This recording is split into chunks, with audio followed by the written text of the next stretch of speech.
I'm Kevin Gasmy and I'm the director of Viral. Hello, I'm Ashley Tinkler and I'm the producer of Viral. For our media project, we decided to create a film that fit into the horror genre. We decided to call our film Viral, about a man who stalks his victims via the internet using social networking sites and messengers. In what ways does our media product use, develop or challenge forms and conventions of real media products?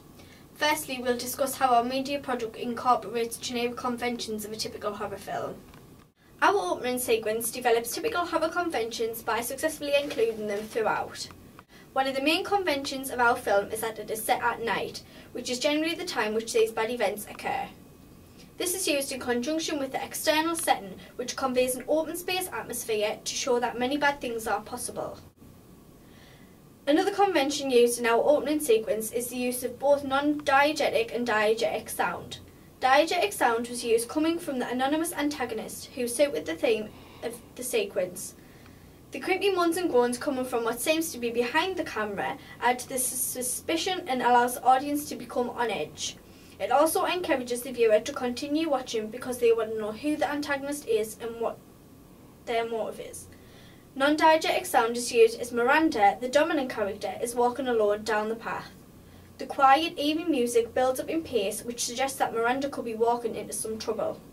It also creates tension for the viewer, as they are also aware that something bad is going to happen but are not exactly quite sure what it will be.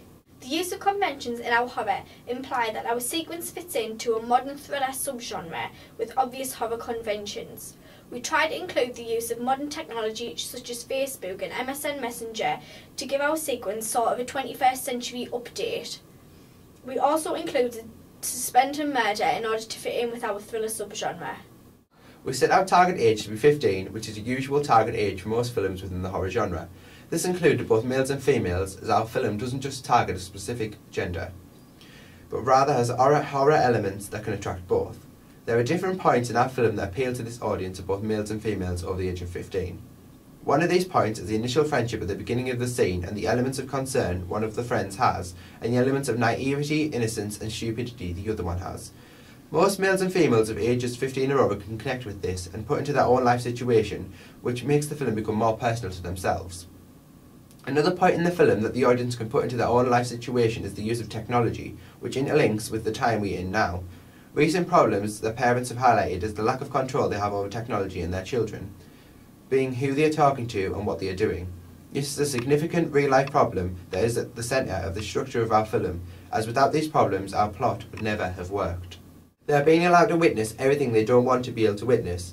They get to see the stupidity of the girl, the grooming of the rapist catching his victim, and the aftermath of what the rapist has achieved. The only thing they're never permitted to see is the actual rape and murder of the victim.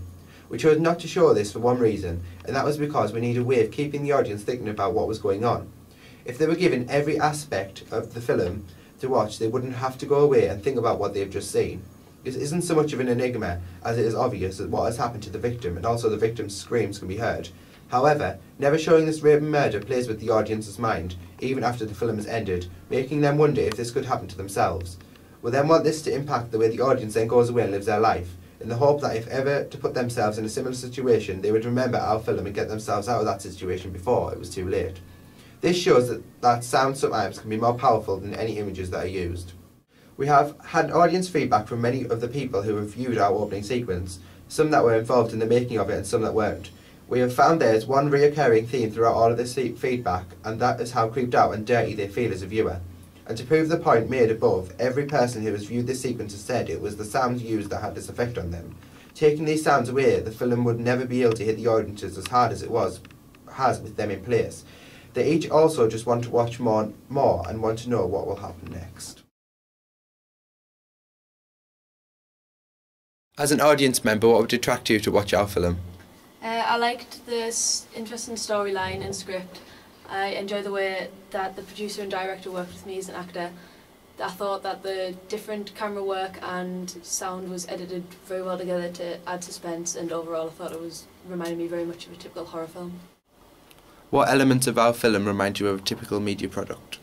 It was very suited to the horror genre because the soundtrack was creepy and it really added like suspense, and you didn't always know what was going to happen, and like you never saw the rapist's face, or it was just full of mystery, and the screams as well, the way they were edited in. Overall, the film was really suited to the horror genre because it was full of mystery and suspense and scary.